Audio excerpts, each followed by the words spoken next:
If you have brain, if you have heart, you can make everything possible. For my understanding, brain is the place where you hold the knowledge, education, training. The heart is the place where you hold the wisdom. And IQ is the brain and EQ is the heart. If you have a strong EQ, you may be easy to be successful, but people like you. You have a value, you have a friendship, you have trust.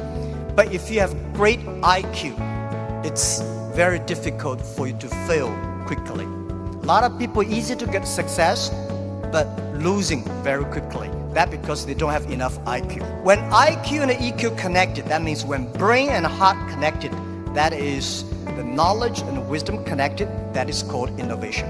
And I believe that if you want to be successful, you should have the good EQ. If you don't want to fail quickly, you should have IQ. But if you want to be respected, you should have LQ, the Q of love.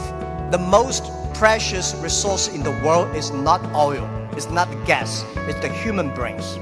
Most of innovations, not because they want to, because they were forced to. Israel, there's no water, no oil, no resources. And most people innovate for success. And I find Israel people innovate for survive. People say, Jack, you are amazing. How could you make such a huge investment in 9 years ago to develop cloud computing? And you know nothing about technology. That is true, I know nothing about technology. I'm scared of technology. I was the first product tester of my company because I said if I can use it, 80% of people can use it. 9 years ago, I know if we do not develop technology on cloud computing, Alibaba will bankrupt because we cannot afford the cost of IBM and Oracle.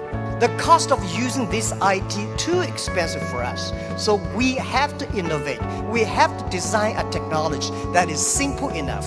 If we can use that technology simple and cost effective, not only for Alibaba, it's also going to support millions of small business.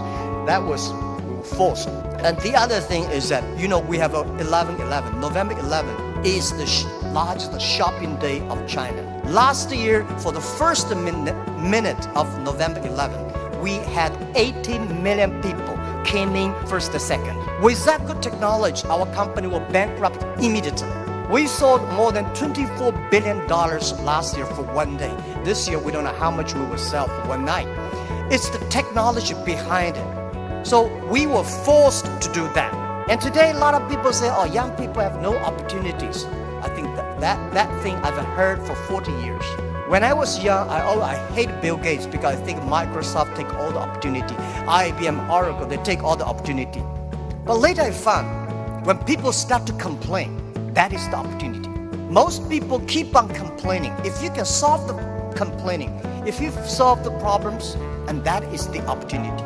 Innovation is the way to solve anxiety, worries, unsatisfaction. Innovation is for happier life.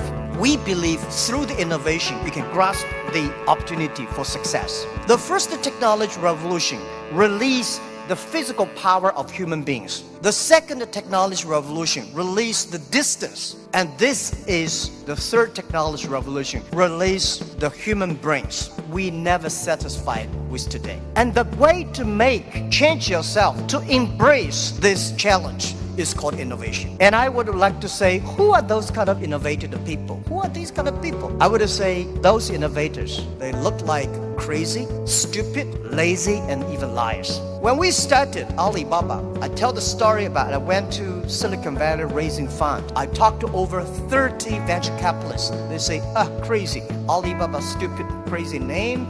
And e-commerce in China won't work because China has no internet, China has censorship, no credit card, no deliver, nothing else. So they think it's impossible to make. They think, Jack, you're coming here to tell a lie. But we believe China has the future. We believe internet is going to change the China. And at that time, e-commerce in American style is only supported big companies. We believe small business. And people say, small business, they don't make money. How could you make money from them? They're right. We say, if small business in America, e-commerce for big companies, helping big company to cut the cost. We think helping small companies not to teach them how to cut the cost because they know better than you do.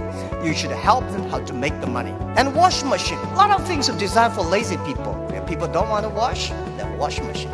People don't want to climb, they have the elevators. So innovation, innovative people are believers. Most people seeing is believing. People like us, we believe and we see it. Innovators, they are not one person, they are a group of people. So when you invest in money in somebody, you should see, does this guy have followers? If you have a group of people who are crazy like him, that would be great. I remember early 2000, I went to the United States to talk about and make my speech about internet in the future in China. I believe internet population in China will be bigger than the USA. People say, that is not true. My reason was very simple. China have 1.4 billion people. USA have only 300 million people. Make everybody online, 300 million, right?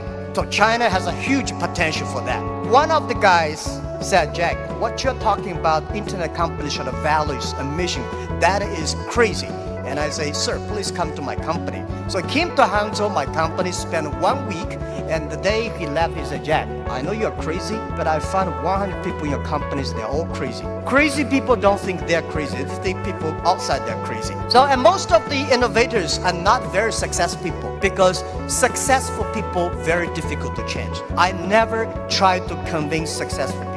They will tell you how they succeed, they will continue to do this. Those people who don't succeed, they always want to succeed. So one of the reasons why Alibaba succeeded 20 years ago, we never try to convince those people who are successful. We try to spend time on the people who are 18 years old, 20 years old. They are not successful. So 20 years later, they become successful, we become successful. That is how we did it. Now most of the people who buy online, they are 35 to 40. 20 years ago, they only spent $2. Now they spend $3,000. That is the difference. Innovation has nothing to do with the technology. When we talk about innovation, everybody thinks, high technology. It's not about that. Innovation, everybody can do it. Those people who do not know anything like technology, like me, we can find those people, rely on these people, try those people who have the technology. In our site, our Alibaba site, there's one guy selling shoes 48 inches only. And I say, how can this guy sell shoes for 48 inches?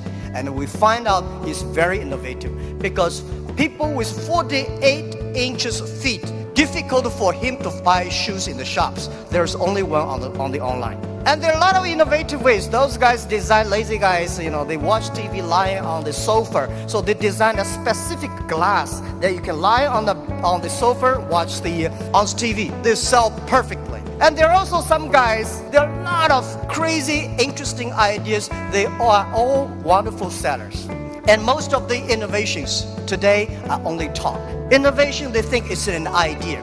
Entrepreneurs make the innovation reality. So we have to share, a real entrepreneur have to believe in the future, have to suffer, have to be ready for the terrible lives in the future. So I believe everybody has the ability of innovation, but you just don't spend the time to discover that. And I think the best investment for tomorrow is education. In the past 20 years, we make people like machines. Next 20 years, we will make machine like people. You like it or don't like it, we have to change ourselves. This thing is coming. What we should do to change our education systems, to teach our kids they can do the things the machine cannot do. It's the entrepreneurships that make ideas reality. In 1860s, when UK had first the cars came in, automobile came in, they destroyed a lot of jobs of these horsemen. Horsemen at that time are the main jobs of the society. These are white-collar people. They went to the government, pushed the government, say, you should stop these cars because they're going to kill people on the road, it's going to destroy the jobs. So the government passed a law called Red Flag Bill. They do not allow any car drive faster than 7 miles per hour. And they should always follow behind the horses. People start to worry. Artificial intelligence, robots, jobs. But don't worry about it. Human beings are much smarter than machines. Machine can never control because machine only have chips. Human beings have the hearts. And I want to say, don't worry about the future. Young people, don't worry about the future. And don't worry about the size of the machine. I think small business don't worry about it, because small business believe small is powerful, small is beautiful. Using innovation, small business can compete anybody in the world. Today is just the beginning, but anything, remember, this is my philosophy of life the past 20 years. Today is difficult. Tomorrow is much more difficult. But day after tomorrow is beautiful. Most people die tomorrow evening.